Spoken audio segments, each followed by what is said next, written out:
The year was 48 BC. Imagine the sun-drenched city of Alexandria, a jewel of the ancient world, now teetering on the brink of chaos. The Nile River, the lifeblood of Egypt, flowed silently as a serpent, oblivious to the drama unfolding in the grand palaces of the ruling class.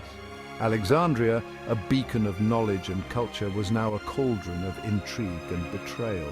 At the heart of this storm was Cleopatra VII, the young queen of Egypt, her grip on power as precarious as a flickering candle flame. The death of her father, Ptolemy XII, had plunged the kingdom into a maelstrom of political turmoil. Cleopatra, a woman in a man's world, found herself locked in a bitter power struggle with her younger brother, Ptolemy XIII, a mere boy king manipulated by ambitious advisors. Their feud, a venomous cocktail of ambition and sibling rivalry, had split the kingdom asunder.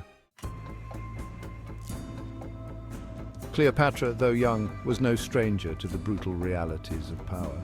She had witnessed firsthand the ebb and flow of courtly intrigue, the sharp knives hidden behind honeyed words.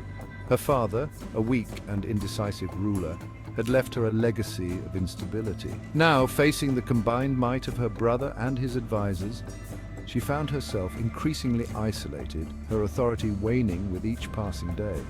Her main adversary was not the young Ptolemy, but the cunning and ruthless Pothinus, the boy king's regent. Pothinus, a master manipulator, saw Cleopatra as a threat to his own ambitions. He skillfully poisoned the young king's mind against his sister, fanning the flames of their rivalry. As Ptolemy's influence grew, so did the danger to Cleopatra and her loyal followers. Her hold on power, once absolute, was now hanging by a thread. As fate would have it, a new player arrived on the Egyptian stage, a man who would forever alter the course of Cleopatra's destiny, Julius Caesar. The Roman general, fresh from his victories in Rome's civil war, arrived in Alexandria pursuing his rival, Pompey the Great. Little did he know that he was stepping into a hornet's nest of Egyptian intrigue. Caesar, a shrewd judge of character and a master strategist, was received with a mixture of apprehension and curiosity. The Egyptians, though wary of Roman ambition, also saw in Caesar a potential ally, a force that could tip the scales of power in their favor. Cleopatra, ever the pragmatist, saw in Caesar's arrival an opportunity, a chance to regain the initiative and outmaneuver her enemies. However, reaching Caesar was no easy feat. He was ensconced in the royal palace, surrounded by Ptolemy's guards, his access carefully controlled by Pothinus. To reach him, Cleopatra would need to outwit her enemies, gamble with her life, and rely on her own cunning and courage. It was a risk she was willing to take.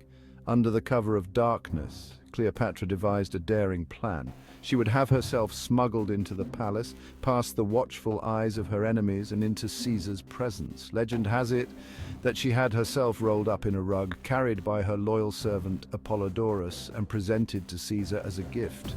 It was a bold and unconventional move, a testament to her desperation and her unwavering belief in her own power of persuasion.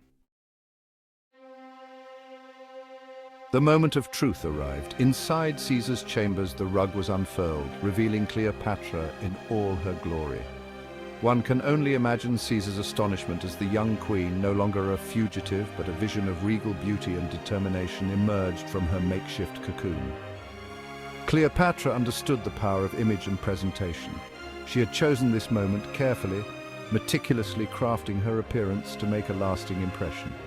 She was adorned in her finest robes, every inch the queen, her legendary charm radiating outward. Her voice when she spoke was like honey, her words carefully chosen to pique Caesar's interest. This was no ordinary meeting. It was a carefully orchestrated performance, a seduction of the mind and spirit. Caesar, a man of the world and no stranger to feminine wiles, was nonetheless captivated. He found himself drawn to Cleopatra's intelligence, her sharp wit and her undeniable charisma. She was not just a beautiful woman. She was a shrewd political strategist, a skilled negotiator, and a captivating conversationalist. Cleopatra, for her part, played her role flawlessly. She appealed to Caesar's ego, his sense of justice, and his ambition. She presented herself not as a supplicant, but as an equal, a potential ally in a region ripe for Roman influence. She spoke of her brother's treachery, of her own rightful claim to the throne, and of the benefits that would flow to Rome if she were restored to power. Caesar, ever the pragmatist, saw the merit in Cleopatra's arguments. He agreed to support her claim, much to the fury of Ptolemy and Pothinus. What followed was a bitter conflict known as the Siege of Alexandria, a clash of ambitions and loyalties that would determine the fate of Egypt. Cleopatra, now allied with Caesar, proved to be a valuable asset. She used her knowledge of the city, her political acumen, and her influence over the Egyptian people to bolster Caesar's position. The siege was a brutal affair, marked by fierce fighting and acts of great courage and cruelty.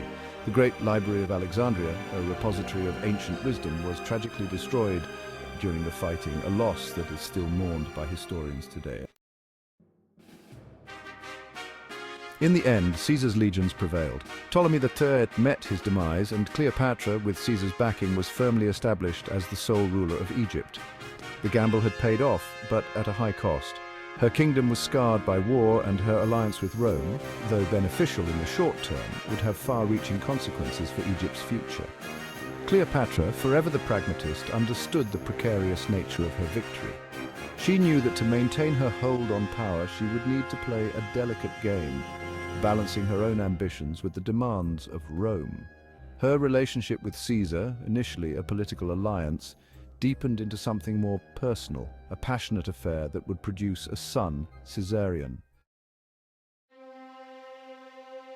Cleopatra's daring gamble had not only saved her throne, but had also catapulted her onto the world stage. Her name, forever linked with Caesar's, would become synonymous with beauty, intellect, and political cunning. But her story, far from over, was just beginning. The Roman world, with its own cast of ambitious men and shifting alliances, awaited. The shadow of Mark Antony, Caesar's loyal lieutenant and future rival for her affections, loomed large.